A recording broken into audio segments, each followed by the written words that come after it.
যদি কোনো কারণে এই একটা প্রেসারই মনে রাখতে হবে যে এই মাসেল গুলোর ভিতরে ভিতরে যে ক্যাপিলারি আছে সেই ক্যাপিলারি গুলোর ব্লাড প্রেসার কত 30 মিলিমিটার মার্কারি। এখন নরমালি যদি কোনো কারণে 30 মিলিমিটার মার্কারি মানে কি ধরেন আমরা বোঝার সুবিধার জন্য ধরে নিচ্ছি এই যে ইয়েলো যে ফ্যাটি স্ট্রেকটা, ঠিক আছে, এটা ধরেন ক্যাপিলারি ধরি আমরা, ঠিক আছে। এখন এই ক্যাপিলারি প্রেসার কত নরমালি 30 মিলিমিটার মার্কারি, মানে এটা নরমালি বাইরের দিকে ধাক্কা দিচ্ছে 30 মিলিমিটার মার্কারি প্রেসার দিয়ে। যদি কোনো কারণে আমার এই প্রেসারটা 30 মিলিমিটার মার্কারির বেশি হয়, এই মাসেলের প্রেসার 30 মিলিমিটার মার্কার বেশি হবে, 35 হলো, তখন কি হবে? সে যতটুকু ধাক্কা দিচ্ছে তার থেকে বেশি ধাক্কা তো তার উপর পড়বে নাকি না ভাই? ঠিক আছে, ইন রেজাল্ট ইজ ক্যাপিলারিটা কলাপস করে যাবে, তাই তো? তাই তো, মানে সহজ ফিজিক্স তাই বলে। সে দিচ্ছিল 30 প্রেসার, তার উপর পড়ছে 35 প্রেসার, রেজাল্ট হবে যে সে কলাপস করে যাবে, এই তো হবে। এখন সে কলাপস করে গেলে সমস্যাটা কি? সে কলাপস করে যাবে, তার মানে ক্যাপিলারি কলাপস করে যাওয়া মানে তো ব্লিডিংটা মানে ব্লাড ফ্লোটা বন্ধ হয়ে যাওয়া, তাই তো? ওই জায়গায় ইসকেমিয়া ডেভেলপ করে, ওই জায়গায় ইসকেমিয়া ডেভেলপ করে যাচ্ছে, ঠিক আছে। এখন বলেন তো এমনিতে ইসকেমিয়া ডেভেলপ করলে কতক্ষণ থাকতে পারবে? ইসকেমিয়া এটা তো মাসেল টু মাসেল ভ্যারি করে না ভাই, স্কেলেটাল মাসেল মানে 6 আওয়ার, লেগে 6 আওয়ার্স, লেগে 6 আওয়ার্স, আর হ্যান্ডে? হ্যান্ডে আর একটু কম 3 টু না সরি হ্যান্ডে আরো বেশি 8 আওয়ার্স। তাহলে এটা হইলে আমি ম্যানেজমেন্টের জন্য কতক্ষণ সময় পাচ্ছি? পায়ে হলে 6 ঘন্টা। 6 ঘন্টা। অ্যাকচুয়ালি 6 ঘন্টাও সময় পাচ্ছি না ভাই। আপনি ক্যাপিলারি প্রেসার যদি রিলিজ করতে মানে বুঝেন যে ক্যাপিলারি আপনার পায়ের ক্যাপিলারি প্রেসার 6 ঘন্টা লাগবে এগুলোকে মরে যেতে, এগুলো কমপ্লিটলি ডেড হতে সময় লাগবে 6 ঘন্টা, কমপ্লিটলি ডেড। যে এই মাসেলটা ইসকিমিয়া হয়েছে 6 ঘন্টা ধরে আপনি কিছু করেন নাই, 6 ঘন্টার পরে এই মাসেলের মধ্যে হাত দিয়ে আপনি আর কিছু করতে পারবেন না। আমি কি কথা বলছি বুঝাইতে পারছি? যে আপনি জি যদি জি আমার হাতে 6 ঘন্টা সময় আছে, এই মাসেলটা ইসকেমিয়া ডেভেলপ করেছে, আচ্ছা ঠিক আছে আমার হাতে 6 ঘন্টা সময় আছে, 6 ঘন্টার মধ্যে 6 ঘন্টার মধ্যে এই মাসেলটা মরে যাবে, ঠিক আছে। সো আপনি যত দ্রুত করবেন, বেসিক্যালি আপনি যদি এখন সাসপেক্ট করেন, এখনই আপনি এটার এই প্রেসার রিলিজ করে দিতে চান, মানে এই জায়গাটার প্রেসার কমাতে চান। যদি আপনি 1 ঘন্টার এখন না পারেন 1 ঘন্টার মধ্যে করেন, 1 ঘন্টার মধ্যে না পারলে 2 ঘন্টার মধ্যে করেন, নাহলে 5 ঘন্টার মধ্যে করেন। 6 ঘন্টার পরে এখানে আর করণীয় আপনার কিছু থাকবে না। আমি কি কথা বলছি বুঝাতে পারছি ভাই? সো আপনার হাতে ম্যাক্সিমাম 6 ঘন্টা পর্যন্ত কিছু করার সুযোগ আছে। 6 ঘন্টার পরে আপনার আর কিছু করার নাই। আচ্ছা 6 ঘন্টার মধ্যে ধরেন কিছু করলেন না, ধরেন করা গেল না, পেশেন্ট আসতে আসতেই 6 ঘন্টা পার হয়ে গেল, তখন কি হবে? রেজাল্ট কি হবে বলেন তো? এই মাসেলটা ডেড হয়ে গেল, আচ্ছা ঠিক আছে একটা মাসেল ডেড, আমাদের তো অনেকগুলো মাসেল আছে, এখানে মাসেল, এখানে মাসেল, এখানে মাসেল, এখানে মাসেল, এখানে মাসেল, মাসেল ডেড হয়ে আছে, তখন কি হবে? এখন মাসেলটা যদি আমি করলাম না ফেসিওটমি, করা হলো না ফেসিওটমি, তারপর রেজাল্ট কি? মাসেল ডেড হলো, তো সমস্যা কি হবে? একটা মাসেলের ফাংশন নষ্ট হয়ে গেলে সমস্যা কি?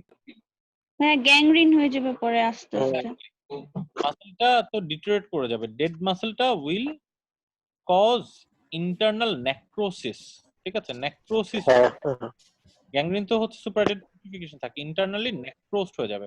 নেক্রোসিস এর রেজাল্ট হচ্ছে এখানে সিভিয়ার একটা ইনফ্লামেশন হবে, সিভিয়ার একটা ইনফ্লামেশন হবে, পুরো মাসেলটা জুড়ে ইনফ্লামেশন হবে। ইনফ্লামেশনের রেজাল্ট কি? ইনফ্লামেশনের রেজাল্ট কি? হোল বডিতে একটা ইনফ্লামেটরি ক্যাসকেড তৈরি করবে, যেটা আনঅ্যাটেন্ডেড থাকলে this necrosis may lead to MODS পর্যন্ত হয়ে যেতে পারে। এত বড় একটা মাসেলের এত বেশি ইনফ্লামেশন বডির জন্য একটা সিভিয়ার মানে সাইটোকাইন স্টর্ম করে এটা ইনসাল্ট হয়ে যাবে। মানে একটা বড় একটা ইনসাল্ট হয়ে যাবে। বুঝতে পারছি আমি কথা? হ্যাঁ হ্যাঁ জি ভাই। নাম্বার অফ মানে এত বড় মাসেলের নেক্রোসিসটা বডির জন্য ট্যাকল করাটা মাইট বি ভেরি ডিফিকাল্ট। তো মোদ্দা কথা আলটিমেটলি ডেভেলপ করবে কি বলছিলেন? নেক্রোসিস ও এমওডিএস মাল্টি অর্গান ডিসফাংশন বা আচ্ছা আচ্ছা, মাল্টিপল অর্গান, হয়, ঠিক আছে। তো মোদ্দা কথা যেই মুহূর্তে আমি সাসপেক্ট করলাম সেই মুহূর্তে আমাকে এটা মানে উইদাউট এনি ডাউট আমাকে এটা এই প্রেসার কমানোর ব্যবস্থা করতে হবে অ্যাজ সুন অ্যাজ পসিবল। 6 ঘন্টার মধ্যে না, পারলে আধা ঘন্টার মধ্যে, পারলে 15 মিনিটের মধ্যে, ঠিক আছে। কিন্তু দেন এগেইন আপনি এই কম্পার্টমেন্ট প্রেসার রিলিজ করার জন্য যেটা করতে হয় সেটা তো আমরা ওই অ্যাসপেক্ট ম্যানেজমেন্টের অ্যাসপেক্ট নিয়ে কথা বলছি, থিওরিটিক্যাল অ্যাসপেক্ট তো আরো অনেক কিছু আছে, ঠিক আছে, এই আছে ওই আছে, পেইন, প্যালোপ্যারাস্থেসিয়া, প্যারালাইসিস, প্যারালিসিস, পেরিশিংলি কোড। আচ্ছা তো আমরা এখন ওই সিম্পটম গুলো নিয়ে কথা বলি যে কেন সিম্পটম গুলো হয়, যেন আমাদের সিম্পটম গুলোর 5টা পি ভুলতে আমাদের আর কখনো ভুলে না যাই, 5টা পি। প্রথম কথা পেইন হবে, তাই না? পেইন কেন হবে বলতে পারেন? কম্পার্টমেন্ট সিনড্রোম যদি ডেভেলপ করে, ধরেন কোনো কারণে এই মাসলগুলোর মধ্যে প্রেসার বাড়ছে, ঠিক আছে? নার্ভ কম্প্রেশনের কারণে নার্ভ নাকি ভাই? গুলো কম্প্রেশন হবে। আচ্ছা, পেইন রেসপন্সটা হয় কিভাবে আসলে? What is pain? নার্ভে কম্প্রেশন পড়লে, নার্ভ এর কম্প্রেশন পড়লে পেইন হয় না, ঠিক আছে? নার্ভের প্রথম কথা পেইন হচ্ছে এখানে ইরিটেশন সেন্সরি, হ্যাঁ, নার্ভ এন্ডের ইরিটেশন হয়। নার্ভ এন্ডের ইরিটেশন হয় কখন? মাল্টিপল অপশনস আছে, স্ট্রেচিং দিয়েও হয়, কিন্তু তার থেকেও কমনলি যেটা হয় সেটা হচ্ছে তার থেকেও টক্সিক না, টক্সিন না। জি ভাইয়া। আচ্ছা, কিছু বলছেন আপনি বুঝতে পারছেন না। আচ্ছা, তার থেকেও কমনলি ভাই যেটা হয় সেটা হচ্ছে যে এখান থেকে কিছু প্রোস্টাগ্ল্যান্ডিন বের হয়। এখান থেকে কিছু প্রোস্টাগ্ল্যান্ডিন বের হয়। আচ্ছা, যদি কোনো কারণে এখানে প্রেসার রেজ করে এবং কিছু মাসল নেক্রোসিস হওয়া শুরু করে, ঠিক আছে? কিছু মাসল নেক্রোসিস হওয়া শুরু করে, ঠিক আছে? সেইটা জি। কিছু ইনফ্লামেশন হবে, ঠিক আছে? সেই ইনফ্লামেশনটা লোকাল নার্ভকে ইরিটেশন করবে। ইরিটেশন করলেই পেইন হয়ে যাবে। ডিসপ্রপোর্শনেট প্রচন্ড ব্যথা শুরু হয়ে যাবে। সো পেইনটা বোঝাচ্ছে ভাইয়া এই যে ইরিটেশনটা কি প্রোস্টাগ্ল্যান্ডিন দিয়ে করবে? এক্স্যাক্টলি নার্ভ এন্ডের স্টিমুলেশন। সরি, প্রোস্টাগ্ল্যান্ডিন কি বলছি? ইন্টারলিউকেন। কিছু আচ্ছা, এই ইন্টারলিউকেন্স গুলো নার্ভ এন্ডের স্টিমুলেশন করে। নার্ভ এন্ডের স্টিমুলেশন করলে সাথে সাথে পেইন শুরু হয়ে যায়। সো পেইন হচ্ছে, সিভিয়ার পেইন হচ্ছে প্রথম স্টেজ। পেইন হচ্ছে, পেইন হওয়া মানে হচ্ছে অলরেডি কিছু মাসল নেক্রোসিস হয়ে গেছে। বুঝেন আমার কথাটা? অলরেডি কিছু মাসল নেক্রোসিস হয়ে গিয়েছে, নার্ভের প্রেসারের কারণে না। যে কিছু মাসল নেক্রোসিস হয়েছে, নেক্রোসিসের কারণে এখন ওইটা নার্ভকে ইরিটেট করছে, নেক্রোটিক ওই ইন্টারলিউকেন্স গুলো, ওই কারণে হচ্ছে আমার পেইন শুরু হয়ে গেছে। আমরা সাথে বলি পেইন অন প্যাসিভ ফ্লেকশন। কেন? মূলত এইখানে কিছু লোকাল ছিল। যখন আপনি এটাকে স্ট্রেচ করবেন, মানে অ্যাক্টিভলি তো পেশেন্ট পারবেই না, প্যাসিভলিও যদি নাড়ান, তখন এই জায়গায় এই ইনফ্লামেটরি সাইটোকাইনস গুলোর যখন মুভমেন্ট হবে তখন নার্ভের ইরিটেশন ফার্দার হবে। This is a pathognomonic sign, pain on passive flexion. দরকার নেই, শুধু আপনি পেইনই মনে রাখেন, ডিসপ্রপোর্শনেট পেইন মনে রাখেন, যে খুব অতিরিক্ত ব্যথা। এমনিতেই তো ভাঙাচোরা ছিল, আঘাত ছিল, ট্রমা ছিল, সেটার কারণে তো একটা ব্যথা থাকবে, কিন্তু ডিসপ্রপোর্শনেট পেইন অথবা পেইন অন প্যাসিফ্লেকশন এক। তারপর হচ্ছে পেইন, তারপরে কি প্যালোর ভাইয়া, প্যালোর পালস হবে? পালস টেস্টনেস সবার শেষে বলবেন। আচ্ছা প্যালোর কেন হবে? ভাইয়া, ব্লাড সাপ্লাই লস হয়ে যাচ্ছে না ওই জায়গাতে? তো এটা তারপরের স্টেজ। কিন্তু ব্লাড সাপ্লাই লস হচ্ছে, একটা জিনিস খেয়াল করে দেখেন, ব্লাড সাপ্লাই প্রেসার কোন জায়গায় বেশি? প্রেসার কোন জায়গায় বেশি? মাসেলে মাসল আর প্যালোর হবে কোন কম্পার্টমেন্ট। জায়গায়? হ্যাঁ, এই কম্পার্টমেন্টের ভিতরে, ধরেন এই কম্পার্টমেন্টের ভিতরে প্রেসার বেশি। প্যালোর হবে জি কোন জায়গায় ব্লাড সাপ্লাই লস হলে? এই জায়গায় ব্লাড সাপ্লাই লস হলে স্কিনের, সাবকিউটেনিয়াস ভেসেলের। তো জি সাবকিউটেনিয়াস জি প্যালোরটা ভাই কখন হবে? যখন এই জায়গার প্রেসার বেড়ে এত প্রেসার বাড়ছে যে এটা ওভারলাইং স্কিনকে কম্প্রেশন দিচ্ছে, তখন তো প্যালোর হবে। প্রাইমারিলি তো প্যালোর হবে না, নাকি না? জি ভাইয়া, জি তো ভাইয়া। এরপর থেকে যদি জি ভাইয়া। কখনো প্যালোর দেখি, তাহলে আমাকে বুঝতে হবে যে সে এত প্রেসার বেড়েছে যে সাবকিউটেনিয়াস প্রেসারও সে বাড়িয়ে দিচ্ছে। কম্পার্টমেন্টের মধ্যে প্রেসার তো বাড়াচ্ছি, সাবকিউটেনিয়াস। তো প্যালোর বুঝতেই পারছেন, বেশ অ্যাডভান্সড সিচুয়েশন, জি ঠিক আছে? নাম্বার 1 প্যালোর। প্যারেস্থেসিয়া কি জিনিস? ভাইয়া, সেন্সেশন অ্যাবনর্মাল কমে যাবে, সেন্সেশন আচ্ছা, ডিমিনিশ সেন্সেশন। অ্যাবনর্মাল সেন্সেশন কেন হবে? যে ঝিঝি করে টাইপ অ্যাবনর্মাল এরকম ফিল সেন্সেশন হয়। হয় এখানে যখন অল্টারড হয়ে যাবে, এই নার্ভ পাথওয়েটা অল্টারড হয়ে যাবে, নার্ভের কন্ডাকশনটা অল্টারড হয়ে যাবে, ঠিক আছে? এই due to metabolic localize metabolic activity, মানে অ্যাবনর্মালিটি। হ্যাঁ, প্যালোর প্যারাস্থেসিয়া। প্যারালাইসিস কেন হবে? প্যারালাইসিস কেন হবে? এই মাসলটা হ্যাঁ, যে ব্লাড সাপ্লাই মাসল তো মরে মানে মাসেলের ফাংশন লস হওয়ার কারণে ভাইয়া। ফাংশন লস হয়ে যাবে। এখানে এসে এই যে মাসলের অ্যাকশন পটেনশিয়াল সম্পর্কে যদি ধারণা রাখতেন, তাহলে বুঝতেন যে এখানে এসে নার্ভ যে কাজ করবে, মাসলগুলিকে যে কন্ট্রাক্ট করবে, সেই কন্ট্রাক্টাইল হওয়ার মতো ক্যাপাসিটি মাসলের নাই। মাসল অলরেডি ডিস্ট্রয়েড, তো মাসল কাজ করতে পারছে না, সেজন্য প্যারালাইসিস হয়ে গিয়েছে, ঠিক আছে? জি তারপর ভাইয়া, প্যারাস্থেসিয়াটা আরেকবার বলবেন ওটা? সরি, প্যারাস্থেশিয়াটা ভাইয়া, ওইটা আরেকবার যদি বলো। প্যারাস্থেশিয়া মানে হচ্ছে, এখন ধরেন প্যারাস্থেশিয়া মানে কি, যে আমার কম্পার্টমেন্ট সিনড্রোম হয়েছে কোথায়, কম্পার্টমেন্ট সিনড্রোম হয়েছে আমার টিবিয়াতে, আমি এইখানেও পাচ্ছি যে আমার কেমন জানি সেন্সরি ইম্পেয়ারমেন্ট পাচ্ছি, ঠিক আছে, এই জায়গায় সেন্সরি ইম্পেয়ারমেন্ট, এখানে সেন্সরি ইম্পেয়ারমেন্ট, এখানেও কেমন জানি সেন্সরি ইম্পেয়ারমেন্ট। কেন? কারণ এই নার্ভগুলি যাচ্ছিল তো এই জায়গা দিয়ে, তাই না? এই জায়গা দিয়ে যাওয়ার সময় এইখানে নার্ভের পাথওয়েটা যদি পড়েন, ওই যে স্যালটেটরি কন্ডাকশন ছিল, বেসিক্যালি নার্ভের যে উপরের ওই যে মানে নার্ভের একজনের চারপাশে যে কাভারিং, সেই কাভারিংটা দিয়ে কিন্তু নার্ভটার কন্ডাকশনটা মানে নার্ভ ইম্পালসটা কন্ডাক্ট হয়, ঠিক আছে।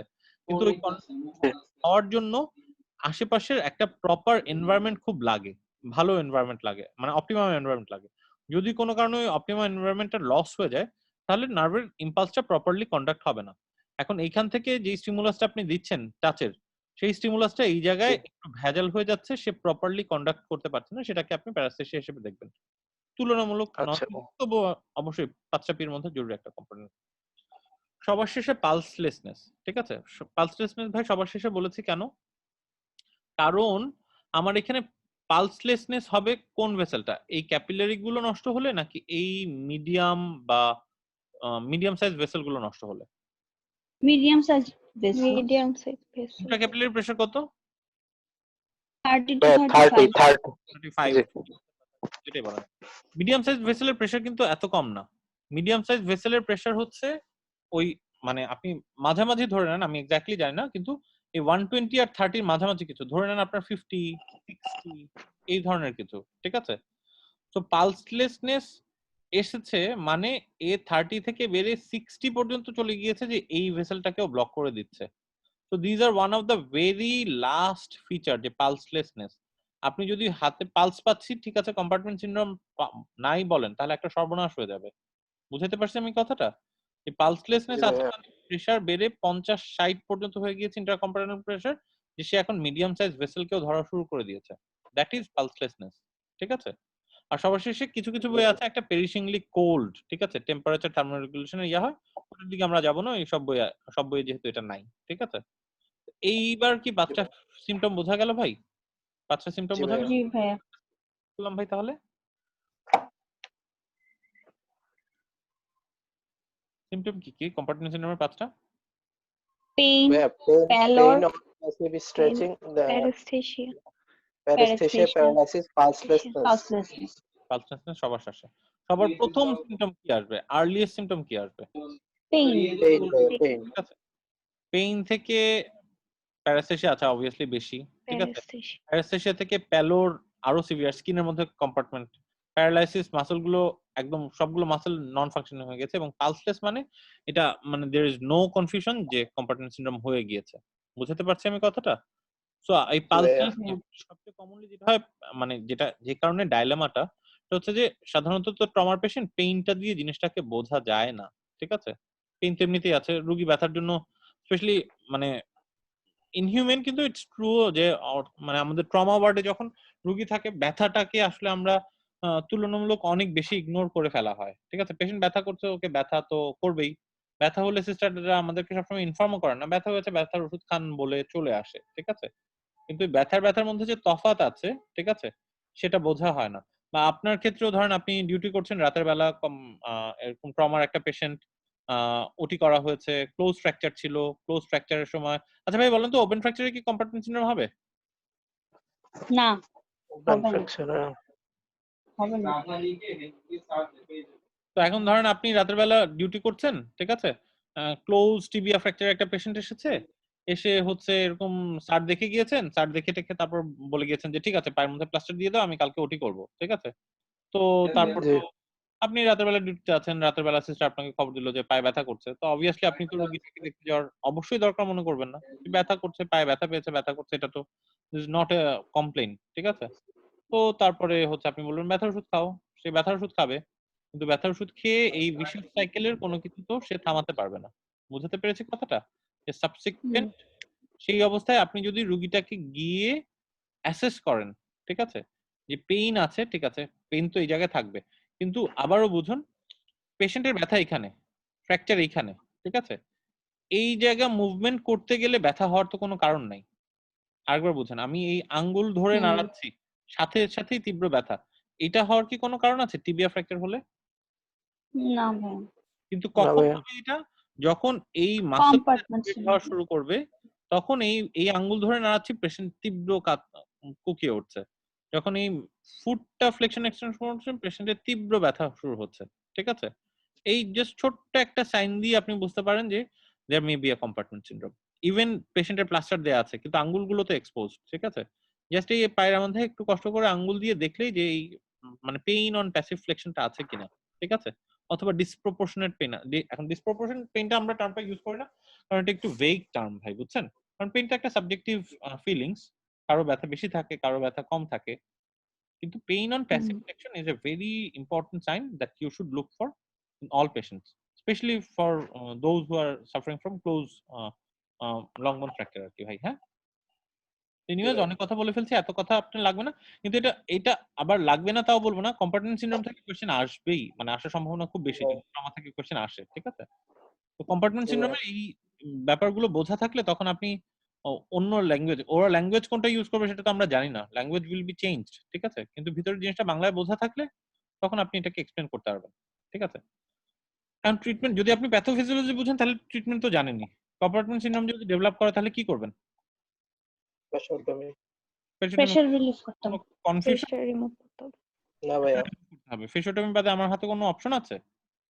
না তো না। ভাই। তাই না? হুম। ফিজিওটমি করে আমাকে প্রেশার রিলিজ করতে হবে। এখন যেইটা ডাইলেমা হয় কখনো, কখনো সেটা হচ্ছে যে আপনি কম্পার্টমেন্ট সিনড্রোম তো ক্লিনিক্যাল ডায়াগনোসিস, তাই না? Clinical diagnosis. এই যতগুলো ফিচার বললাম সবগুলো ক্লিনিক্যাল জি। ডায়াগনোসিস। কোনো এক্স-রে তে তো আমি কম্পার্টমেন্ট সিনড্রোম বুঝতে পারব না। তাই না? তো আপনি একটা জি ওটি ভাইয়া। করবেন। ঠিক আছে? ক্লিনিক্যাল ডায়াগনোসিস এর গ্রাউন্ডে এটা একটু কেমন হয়ে যায় না? মানে যদি আমরা করি অ্যাপেন্ডিসেক্টমি করে ক্লিনিক্যাল ডায়াগনোসিস এর বেসিসে, কিন্তু একটু কেমন হয়ে যায়? তো একটা এভিডেন্স তো থাকতে হয়। ঠিক আছে? এভিডেন্স থাকার জন্য দে হ্যাভ ডিভাইসড দিস থিং, এই ডিভাইসটা। এটা দিয়ে কি করে? ওরা ইন্ট্রা কম্পার্টমেন্টাল ম্যানোমেট্রি বলে একটা ডিভাইস আছে, হ্যাঁ? টিস্যু প্রেশার জি দেখে। ভাইয়া। একটা ডিভাইস ঢুকিয়ে দেয়, সেটা দিয়ে টিস্যু প্রেশারটা দেখে ওরা। টিস্যু প্রেশারটা যদি কোনো কারণে 30 মিলিমিটার মার্কারের উপরে উঠে যায়, ঠিক আছে? ঠিক আছে?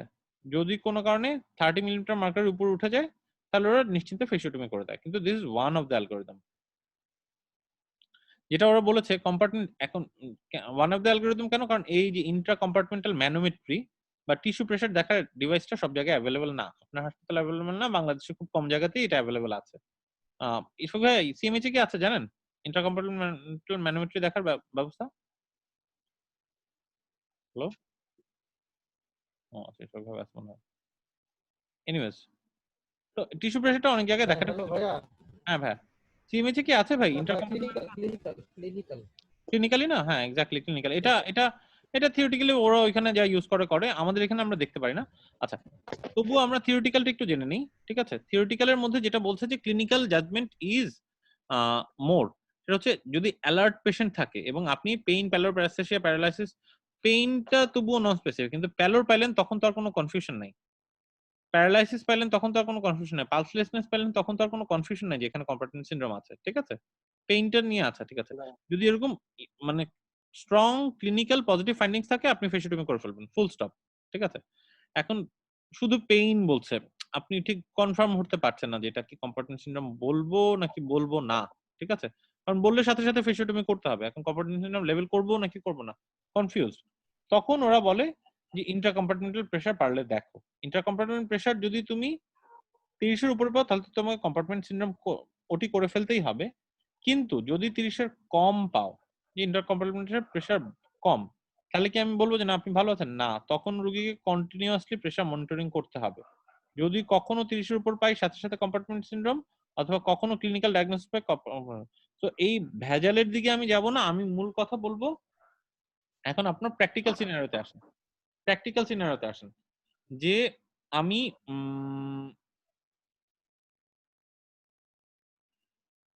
টিবিয়া ফ্র্যাকচার হয়েছে একটা পেশেন্টের, আপনার ক্লোজ টিবিয়া ফ্র্যাকচার হয়েছে, আপনার কাছে এসে বলছে যে উম, উম, কি বলে আমি প্লাস্টার দিয়ে চলে এসেছি, আপনার কাছে এসে বলছে যে পায়ে প্রচন্ড ব্যথা। এখন আপনি কি করবেন?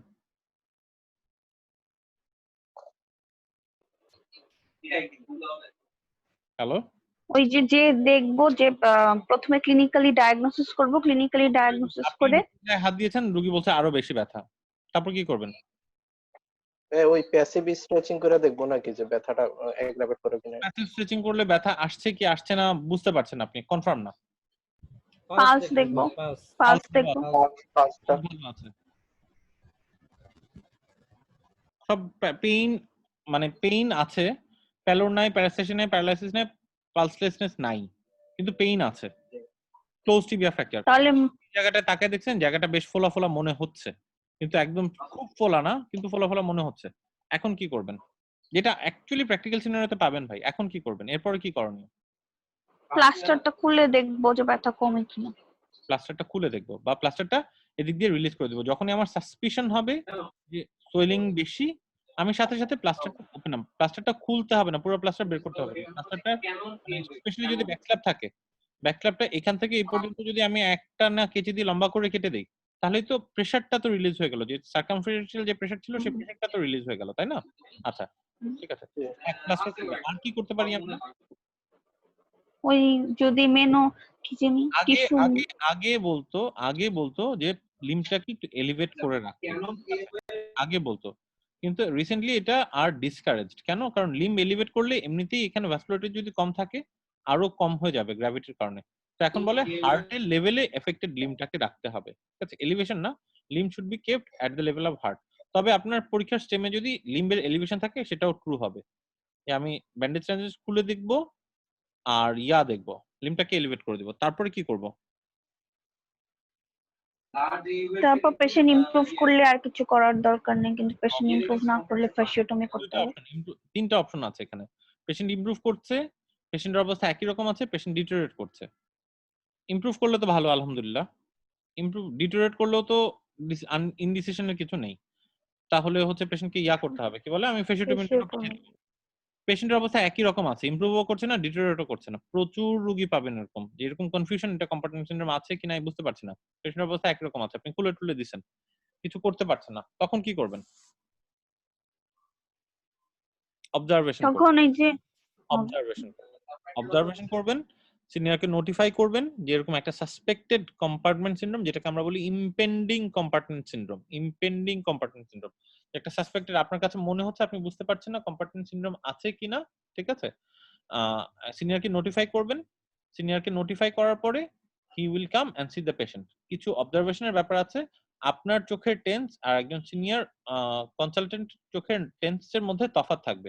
আপনার চোখের ইস্কেমিয়া আর একজন সিনিয়র কনসালটেন্টের চোখের ইস্কেমিয়ার মধ্যে তফাৎ থাকবে, ঠিক আছে? তো আপনি সিনিয়রকে ইমিডিয়েটলি নোটিফাই করবেন যে এটা একটা সাসপেক্টেড ইমপেন্ডিং কম্পার্টমেন্ট সিনড্রোমের একটা রোগী আপনার কাছে মনে হচ্ছে, এটা দেখে যাওয়া দরকার। বুঝাতে পারছি আমি কথাটা ভাই? আমাদের এখানে তো কি ভাইয়া ট্রিটমেন্ট করি নাকি ইশফাক ভাই? আপনারা তো এটাই করেন মোটামুটি কম বেশি, যে সব খুলে টুলে দেই, ভালো হয়ে গেলে চুপচাপ, ভালো হচ্ছে না, কনফিউশন লাগছে, সিনিয়রকে ডাকি, আর খারাপ হতে দেখলে আগে ওটির ব্যবস্থা করব, সাথে সিনিয়রকে জানাবো যে একটা মোটামুটি ডায়াগনোস কনফার্ম।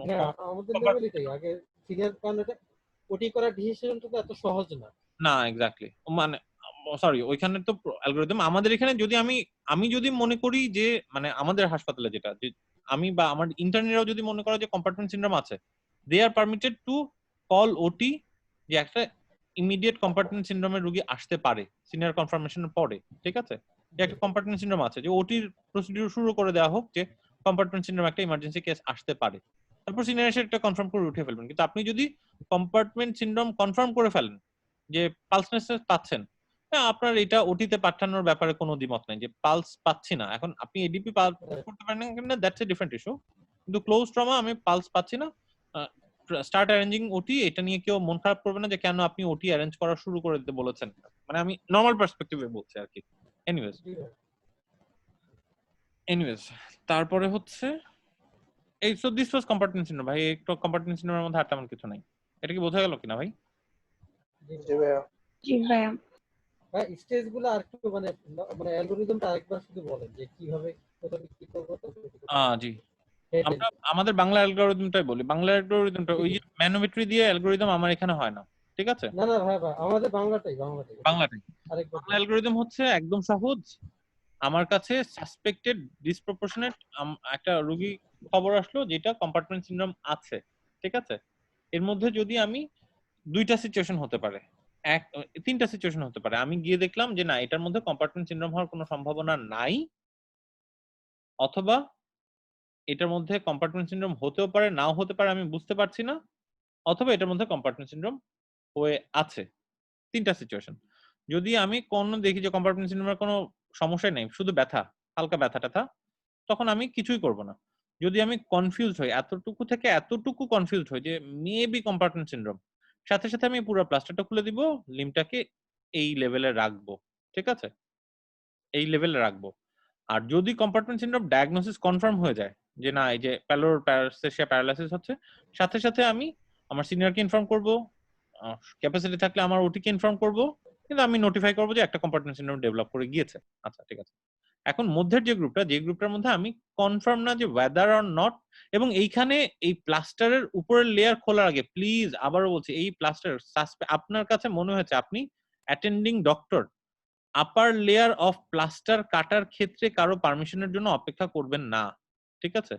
আপনার কাছে মনে হয়েছে compartment syndrome, that is enough to একটা বড় কেচি নিয়ে পুরো আপার লেয়ার অফ প্লাস্টারটা কেটে দেওয়া, ঠিক আছে। স্পেশালি যারা ক্লিনিকে ডিউটি করবেন সামনে বা ইয়াতে ডিউটি করবেন, যত বড় প্রফেসরই হোক, আপনি ডিউটি করছেন, কম্পার্টমেন্ট সিনড্রোম আপনার কাছে মনে হয়েছে স্যার আমি সেই জন্য আপার লেয়ার অফ প্লাস্টারটা রিমুভ করে দেখেছি যে weather or not this is compartment syndrome, ঠিক আছে। এটা নিয়ে মানে কোনো হেজিটেশন রাখবেন না ভাই, বোঝানো গেল কথাটা? মানে একটা রুগী আমার মারা জি গিয়েছিল ভাইয়া। অনেস্টলি, স্টোরিটা বলেই নেই, থাইরয়েডেক্টমি করা হয়েছিল, আচ্ছা বাদ দেন ওই স্টোরি বাদ। তো হতে পারে মানে ইয়া কি বলে, তো এই ডিসিশন নিতে কোনো মানে ডাউটফুল ফিল করবে না। আপনার কাছে মনে হচ্ছে compartment syndrome, remove the upper layer of মানে মানে মানে পুরো কাজ রিমুভ না করলেও আপনি কম্পার্টমেন্টের প্রেসারটা কিছু কমানোর ব্যবস্থা করেন, পাটাকে সেম লেভেল রাখেন, এরপর পেশেন্টটাকে অবজার্ভ করেন। আপনি দেখছেন যে এটা খুলে টুলেন না, যেটা ফলস অ্যালার্ম ছিল, কম্পার্টমেন্ট সিনড্রোম আসলে ছিল না, ওকে ঠিক আছে, আপনি আবার প্লাস্টার রোল ব্যান্ডেজ দিয়ে প্লাস্টার পেঁচিয়ে দিন। আপনার কাছে মনে হচ্ছে যে এটা খারাপ হয়ে যাচ্ছে, ওকে, তাহলে তো আপনি নোটিফাই করলেন। আর আপনার কাছে আপনি বুঝতে পারছেন না যে এটা কি হবে কি হবে না, এটা কি কম্পার্টমেন্ট সিনড্রোম কি কম্পার্টমেন্ট সিনড্রোম না, আমি খোলার পরেও কনফার্ম হতে পারছি না, ভেরি গুড, আপনি সেটা নোটিফাই করেন যে আমি খুলেছি এবং আমি বুঝতে পারছি না এটা কম্পার্টমেন্ট সিনড্রোম কিনা, so please come and see the patient whether there is any compartment syndrome. আমার কাছে মনে হচ্ছে একটা ইম্পেন্ডিং কম্পার্টমেন্ট সিনড্রোমের পেশেন্ট আছে, এই আর কি ভাই, সহজ হিসাব আর কি। হ্যাঁ, এনিওয়েজ ভাই, ট্রিটমেন্টও তো শেষ, আর ফিজিওটমির ফার্দার কথাবার্তা নিয়ে তো কথা বলার প্রশ্নই ওঠে না, ওইগুলো তো পরীক্ষায় আসবে না। কোথায় জানিয়েছিলাম আমরা, অনেক কথা বলা হয়।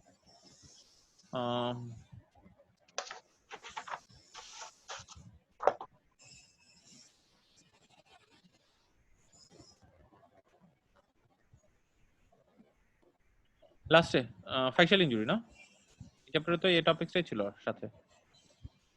জি ভাই। এটা কি জিনিস ফাইশিয়াল ইনজুরি? ফাইশিয়াল ইনজুরি আগে বলার আগে বলেন তো ফাইসিস জিনিসটা কি? এপিফাইসিস নাকি শুধু ফাইসিস? মানে লং বোনের পার্ট কি কি? ভাইয়া এপিফাইসিস, ডায়াফাইসিস, মেটাফাইসিস আর এপিফাইসিয়াল কার্টিলেজ। ও জানেন তো, গ্রোথ প্লেট। তাহলে এপিফাইসিস কোনটা? এপিফাইসিস হচ্ছে after birth ossification centre growing যেটা part of অ্যাপিয়ার the করে bone. সেটা। দুইটা এন্ডে এপিফাইসিস, দুইটা এন্ডে এপিফাইসিস, ঠিক আছে। ডায়াফাইসিস কোনটা? মধ্যখানে ডায়াফাইসিস, ঠিক আছে। আর মেটাফাইসিস কোনটা? এপিফাইসিস আর ডায়াফাইসিসের মধ্যখানে যে জাংশনটা, মাঝখানে।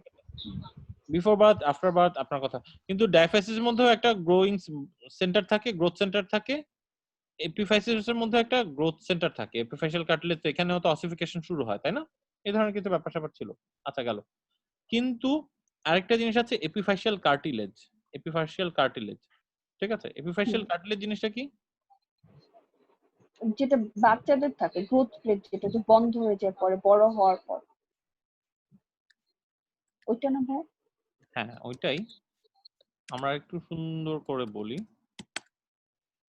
একটা লং বোন এমব্রায়োলজিক্যালি কিভাবে ডেভেলপ করে, একটা বোন কিভাবে ডেভেলপ করে, ঠিক আছে ভাই।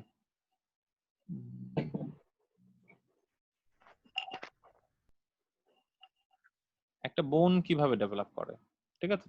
একটা এমব্রায়োলজিক্যালি প্রিমিটিভ স্টেজে, মানে একদম আর্লি স্টেজে আমাদের বয়স যখন ছিল ইন্ট্রাইউটেরাইন লাইফের 6 সপ্তাহ, ঠিক আছে? আমরা যখন 6th ইন্ট্রাইউটেরাইন লাইফে ছিলাম তখন আমাদের এরকম একটা কার্টিলেজিনাস মডেল ছিল সবার লঙ্ঘন। এখন যেখানে আমাদের টিবি আছে, ফিবুলা আছে, ফিমার আছে, রেডিয়াস আর চালনা আছে, যতগুলো লঙ্ঘন আছে প্রাথমিকভাবে ছিল একটা প্রিমিটিভ কার্টিলেজিনাস মডেল। এই যে কার্টিলেজিনাস মডেল ডেভেলপ করেছিল ফিটাল হায়ালিন, ঠিক আছে? আচ্ছা, এই ফিটাল হায়ালিন কার্টিলেজিনাস মডেলটার মধ্যে একটা ব্লাড ভেসেল ঢুকেছিল, ঠিক আছে? এই ব্লাড ভেসেলটার নাম পরে হয়ে গিয়েছে নিউট্রিয়েন্ট ভেসেল।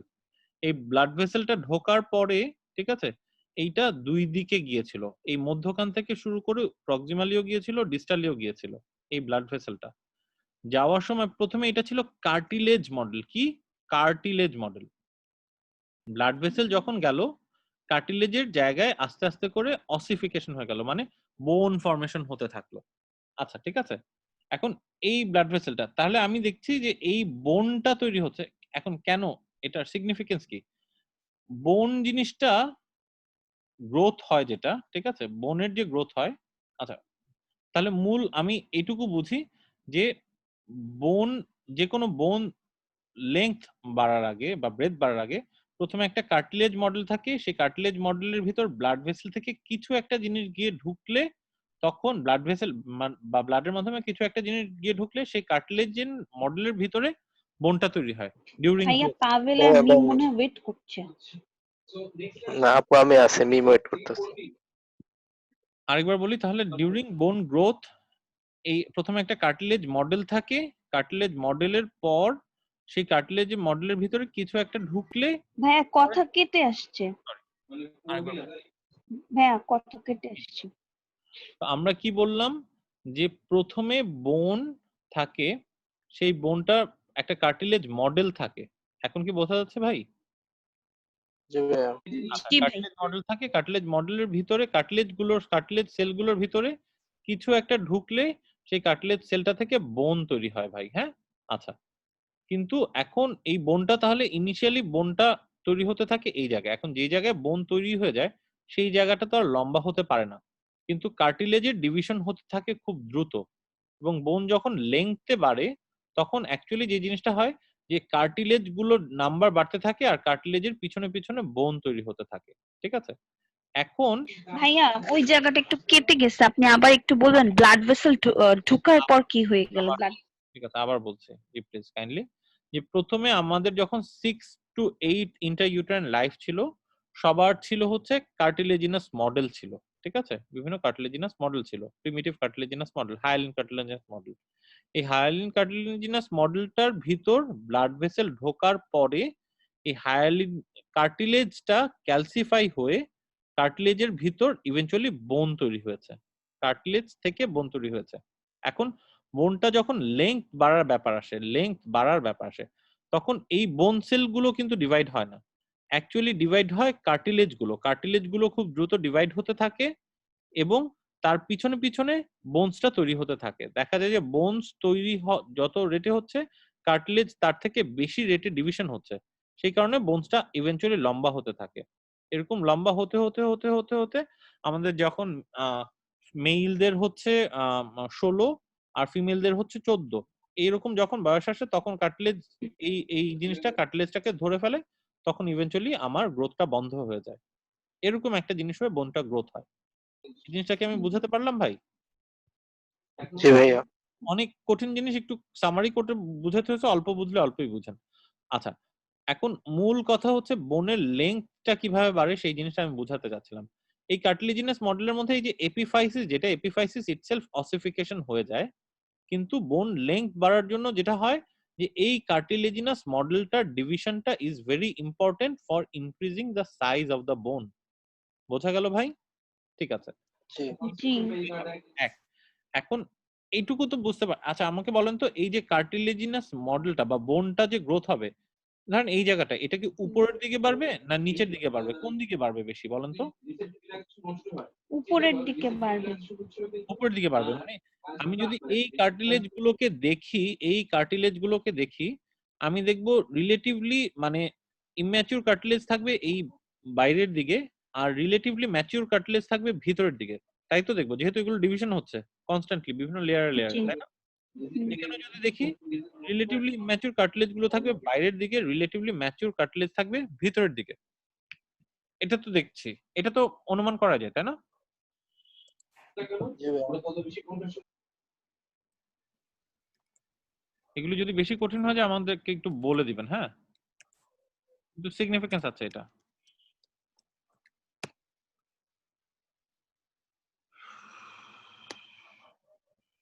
এখন আমরা এপিফাইশিয়াল কার্টিলেজের হিস্টোলজিটা দেখব।